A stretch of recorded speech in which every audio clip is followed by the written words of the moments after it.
भूत भविष्य को जानने वाले व्यास जी ने भविष्य को देखा कि कलयुग में लोगों की आयु और बुद्धि अल्प होगी, वो वेदों के गूढ़ रहस्य को नहीं समझ पाएंगे, इसलिए उन्होंने वेदों के विभाग करके और 4 रूपों में प्रकट कर दिया।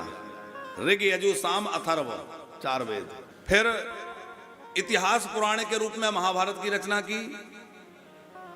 70 इतिहास ग्रंथ के रूप में महाभारत कहा जाता है। अद्भुत ग्रंथ है महाभारत। जीवन में सबको एक बार महाभारत अवश्य पढ़नी चाहिए।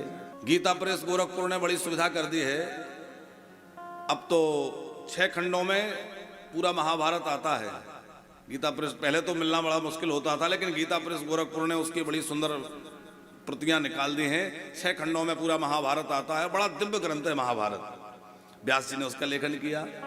ऐसा कहा जाता है कि जो महाभारत में नहीं है वो कहीं नहीं है।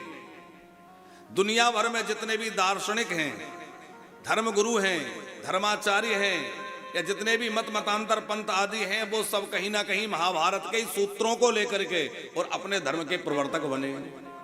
सूत्र वहीं से उठाया कुछ ना कुछ।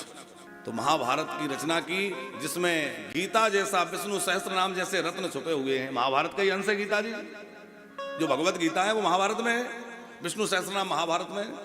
माता जी, कई लोगों की ऐसी भ्रांति रहती है कि घर में महाभारत रखेंगे तो घर में झगड़ा हो जाएगा, लेकिन ऐसा बिल्कुल नहीं है। जिन घरों में महाभारत रहता है वहां झगड़ा नहीं होता। महाभारत को पंचम वेद कहा है। महाभारत को रखना चाहिए और महाभारत को पढ़ना चाहिए, इसकी बड़ी महिमा है। महाभारत के पाठ से, उसको पढ़ने समझने से तो सारा झंझट झगड़ा ही मिट जाएगा। पता चल जाएगा कि झगड़ा किसके कारण होता है।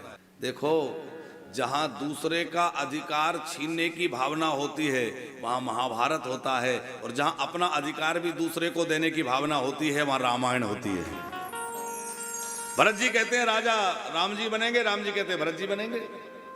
रामायण में यही तो है। तो जहां अपना अधिकार दूसरे को दिया जा रहा है वहां रामायण हो रही है, और जहां दूसरे का अधिकार छीनने की बात है वहां महाभारत हो रही है। तो घर में ग्रंथ रखने से महाभारत नहीं होगी। हाँ, हमारी नियत में खोट है, हमें लगता है इसका माल भी हमारा हो जाए, उसका माल भी हमारा हो जाए, तो जरूर महाभारत हो जाएगी।